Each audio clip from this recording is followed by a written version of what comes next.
To my channel Kirti Charan, 10th Maths, first chapter Real Numbers, exercise 1.2. This is prove that root 5 is irrational number. So to prove root 5 is irrational number, we have to assume first root 5 is rational number. అంటే మనం irrational prove చేయాలంటే దానికి కాంట్రడిక్ట్గా root 5 అనేది rational number అని తీసుకోవాలండి. So here AB are integers and AB are co-primes, B not equal to 0. Co-primes means nothing but which is having only one factor. Other than that it will not be co-prime. So root 5 is equal to A by B form అంటే P rational number form లో మనం రాసుకుంటున్నాం. A by B form means nothing but P by Q form. So మనం some prove చేయడానికి ఈ root 5 is equal to A by Bకి squaring on both sides చేస్తాం.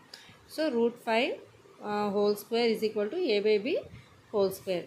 So root 5 means the root means nothing but 1 by 2. So 1 by here if you write root in place of root, if you write 1 by 2 and whole square means nothing but here like this it will come. So we can cancel 2, then it will become only 5. So that is 5. That is equal to A by B whole square ni మనం A square by B square అని రాసుకోవచ్చండి. So 5 is equal to A square by B square. So that implies 5B square is equal to A square, means here it is in division position. If goes that side it will become multiplication position. So 5B square is equal to A square అవుతుందండి. అది మనం 1 కింద assume చేసుకోవాలి. So B square is equal to A square by ఇక్కడ multiplication పొజిషన్లో ఉన్నది ఈ type వస్తే అది డివిజన్ పొజిషన్లోకి వస్తుంది అనమాట. A square by 5. If 5 divides A square then 5 divides A also. ఒకవేళ మనకి 5 A squareని డివైడ్ చేస్తే 5 Aని కూడా డివైడ్ చేస్తుందండి. ఇది థీరం 1.3 ప్రకారం చెప్తుందన్నమాట. So like that here B square is equal to A square by 5. Here 5 divides A square, then 5 will divide A also. ఇప్పుడు మనం ఒక C అనే ఇంటిజర్ని అజ్యూమ్ చేసుకుందాం. ఇప్పుడు A is equal to 5C అనే ఒక ఇంటిజర్ని అజ్యూమ్ చేసుకున్నామండి. ఈ Aని తీసుకెళ్ళి ఫస్ట్ 1 అని మనం అజ్యూమ్ చేసుకున్నాం అనుకున్నాం కదా, ఇక్కడ ఆ 1లో మనం సబ్స్టిట్యూట్ చేయాలి. A is equal to 5Cని like root 2 is irrational number prove చేసాం కదండి. Same as it is root 5 is irrational number కూడా సేమ్ ప్రొసీజర్, కాకపోతే రూట్ 2 ప్లేస్లో మనం జస్ట్ 5 పెట్టుకోవాలన్నమాట. So A is equal to 5C. ఈ ఏ ప్లేస్లో ఈ 1 పొజిషన్ 1 అని అజ్యూమ్ చేసుకున్నాం కదా, ఇందులో ఈ ఏ ప్లేస్లో మనం 5Cని రిప్లేస్ చేసుకోవాలన్నమాట. So substitute A is equal to 5C in 1. So in 1 so 5B square is equal to A square. 5B square is equal to ఈ ఏ ప్లేస్లో 5C రాసుకుంటున్నామండి, దానికి స్క్వేర్ ఉంది కాబట్టి whole square. So 5B square is equal to ఈ 5 square means nothing but 25.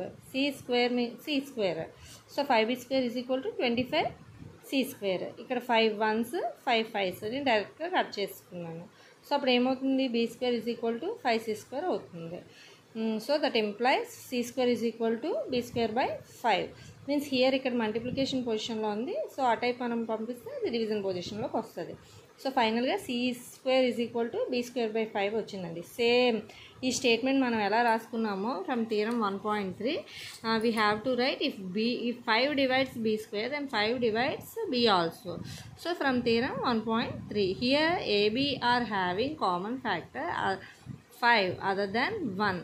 ఇక్కడ మనం ఇక్కడ ఏం ప్రూవ్ చేసాము, ఈ A అనేది మీన్స్ 5 అనేది A స్క్వేర్ని డివైడ్ చేస్తుందని ప్రూవ్ చేసాం. అండ్ నెక్స్ట్ హియర్ 5 అనేది B స్క్వేర్ని కూడా డివైడ్ చేస్తుందని మనం ప్రూవ్ చేసాం, మీన్స్ Bని కూడా డివైడ్ చేస్తుందని. అంటే Aకి Bకి 5 అనేది ఒక కామన్ ఫ్యాక్టర్ ఉన్నది. కాకపోతే మనం అనుకున్న ప్రకారం కోప్రైమ్స్ అంటే ఏంటి, ఓన్లీ హ్యావింగ్ 1 యాజ్ ఫ్యాక్టర్. అప్పుడు ఇక్కడ మనం అజ్యూమ్ చేసుకున్నది రాంగ్ అండి.